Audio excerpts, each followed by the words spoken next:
Shalom, kembali bertemu dengan kami di sini, saudara-saudaraku yang kekasih dalam nama Yesus Kristus. Pelajaran tanggal 25 Juni yang berjudul Milenium di Bumi.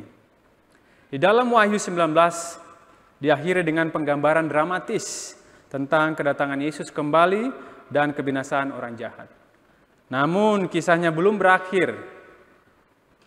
Wahyu 20 memperkenalkan kita kepada sebuah periode yang berlangsung selama 1000 tahun yang dikenal sebagai milenium.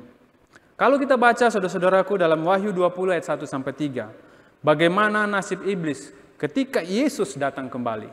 Kita baca dalam Wahyu 20 ayat 1-3. Lalu aku melihat seorang malaikat turun dari sorga, memegang anak kunci jurang maut dan suatu rantai besar di tangannya.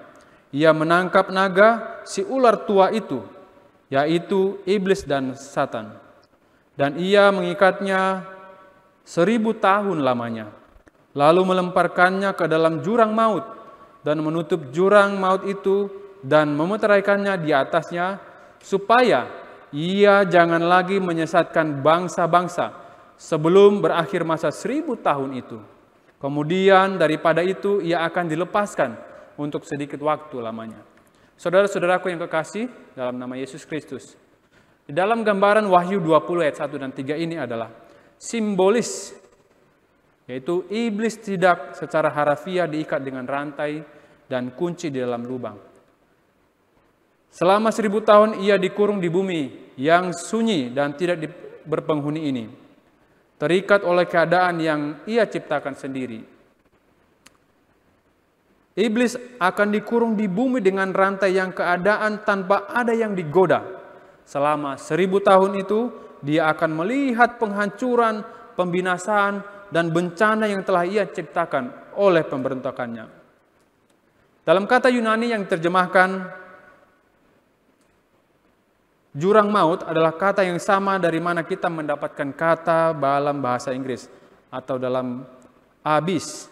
Kata ini juga merupakan kata yang sama yang digunakan dalam Septuaginta dalam terjemahan bahasa Yunani Perjanjian Lama untuk menggambarkan bumi pada saat penciptaan.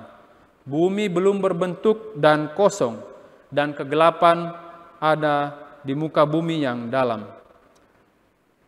Kata ini menggambarkan bumi yang sunyi senyap atau jurang maut bukanlah gua bawah tanah atau jurang yang menganga di suatu tempat di alam semesta.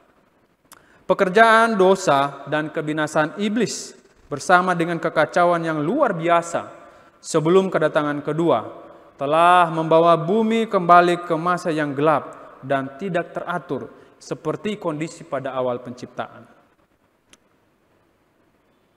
Para nabi di sini menekankan bencana kehancuran yang dahsyat pada saat kedatangan Kristus yang kedua kalinya, dan bahwa tidak ada seorang pun yang dibiarkan hidup di bumi selama 1000 tahun itu. Iblis dan para malaikatnya dibiarkan dengan jahatnya dibiarkan merenungkan malapetaka yang disebabkan oleh pemberontakannya. Seluruh alam semesta menyadari kembali bahwa upah dosa adalah maut. Allah menangani masalah dosa sehingga dosa tidak akan pernah muncul lagi. Saudaraku yang kekasih dalam nama Tuhan Yesus Kristus, ada 3 cara utama yang perlu kita lakukan, yang dilakukan oleh Allah, yaitu yang pertama, dia menyatakan kasih-Nya tak terbatas, hasratnya yang menggebu-gebu, dan upayanya yang tak kenal lelah untuk menyelamatkan seluruh umat manusia. Lalu yang kedua, dia menyatakan keadilan, kelayakan, dan kebenarannya. Kemudian yang ketiga, sebagai yang terakhir, dia mengizinkan alam semesta untuk melihat hasil akhir dari dosa dan pemberontakan. Demikianlah rangkuman pelajaran kita hari Selasa dengan judul Milenium di Bumi. Bila mana ada pertanyaan dari saudara-saudara, boleh disampaikan di kolom komentar. Kami akan menjawabnya sesegera mungkin. Terima kasih, Tuhan Yesus.